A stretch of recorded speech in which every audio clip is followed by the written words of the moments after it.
10న సాగర్లో వరుణ యాగం అంటున్నాయి. మహాక్రతువుకు యాదగిరిగుట్ట ఆలయ అర్చకుల ముహూర్తట. మంత్రి ఉత్తమ్ నేతృత్వంలో నిర్వహణ హాజరు కన్నా సీఎం అని.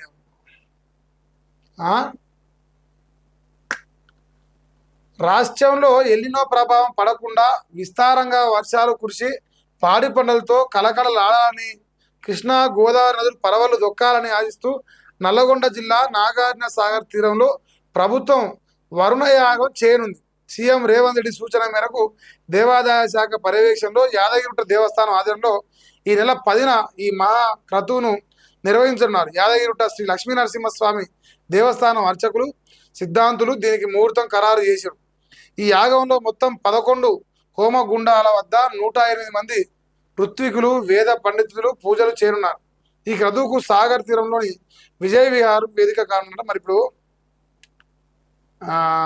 మంత్రి ఉత్తమ్ కుమార్ రెడ్డి ఆయన మంత్రిగా ఉన్నాడు.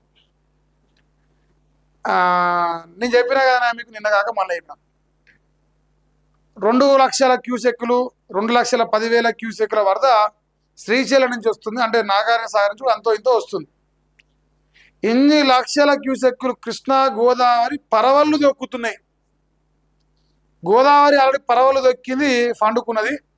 కృష్ణానది పరవళ్ళు దొక్కుతుంది, పండుకుంటుంది. కానీ ఆ పరవళ్ళు దొక్కిన నీళ్లు మాత్రం తెలంగాణ రాష్ట్ర రైతాంగానికి, తెలంగాణ రాష్ట్ర ప్రజలకు, వ్యవసాయానికి కానీ తాగునీరుకి కానీ అవి వాడరు. అవి తెచ్చే దమ్ము వాళ్ళకి లేదు. భవిష్యత్తులో కూడా ఆ దమ్ము రాదు. ఇప్పుడు వీళ్ళు పోయి ఎలినో ప్రభావం ఉన్నది కాబట్టి వర్ణదేవుడు కరుణించాలి, ప్రాజెక్టులు ఉండాలి, కృష్ణా గోదావరి పరవళ్ళు దొక్కాలి, రాష్ట్ర రైతాంగం చల్లగా ఉండాలి అని చెప్పేసి యాదగిరిగుట్టలో ఉన్న అర్చకులతో కలిపట యాగం చేస్తారట. దయ్యాలు వేదాలు వలిచినట్టు అనిపిస్తుంది నాకు ఈ మాట. ఎందుకంటే ఈ రాష్ట్రంలో గోదావరిలో కాళేశ్వరంలో ఒక మేడిగడ్డ అనే ప్రాజెక్టులో ఒక చిన్న పిల్లర్ను ముందల పెట్టి 2.5 సంవత్సరాలుగా లక్షల ఎకరాలకు, కోట్ల ఎకరాలకు నీళ్ళు ఇచ్చే అవకాశం ఉన్నా ఆ నీళ్ళు ఇయ్యలే. మరి అలా నాగార్జున సాగర్ కానీ, కృష్ణానదిలో శ్రీశైలం కానీ ఈ 2 ప్రాజెక్టుల ద్వారా లక్షల క్యూసెక్ల వరద వస్తే నల్గొండ జిల్లాకు గిన్ని ఎకరాలకు నీళ్లు మళ్ళించినాం, లేదు మహబూబ్ నగర్కు గిన్ని ఎకరాల నీళ్లు మళ్ళించినాం అని చెప్పేసి ఒక్కరోజన్నా కాంగ్రెస్ వెలుగు పత్రికలో, కాంగ్రెస్ జ్యోతిలో, కాంగ్రెస్ నాడులో, కాంగ్రెస్ దిశల ఒక్కరోజైనా వార్త వచ్చిందా ఈ రోజులకి? అంటే అర్థమైంది, కృష్ణానదిలో నీళ్ళు వస్తున్నాయి, శ్రీశైలం నింజది, నాగార్జున సాగర్ నింజది. కానీ నిన్న తర్వాత దానికి ఒక పక్క పొగ కొట్టి, ఇట్లా వైఎస్ రాజశేఖర ఒక దుర్మార్గుడు కుండకు పొగ కొట్టి ఆడంగా పోతిరెడ్డి పాడి మీద తోడుకోబోతున్నాడు. అవి సరిపోకపోతే ఈయన పోతాను అంటున్నా నాగార్జున సాగర్కు.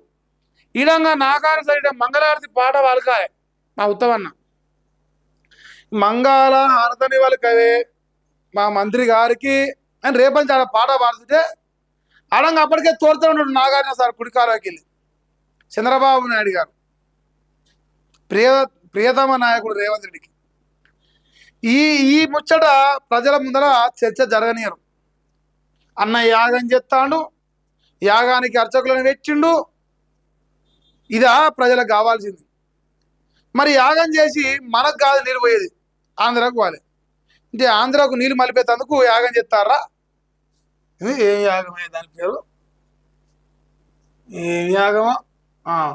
వరుణ యాగం అంటనే. అబ్బా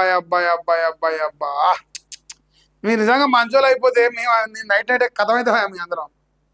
మీరు మంచోళ్ళు అయితే ఈ రాష్ట్రంలో ప్రజలందరూ పిచ్చోళ్ళు అయిపోతారు సడన్గా.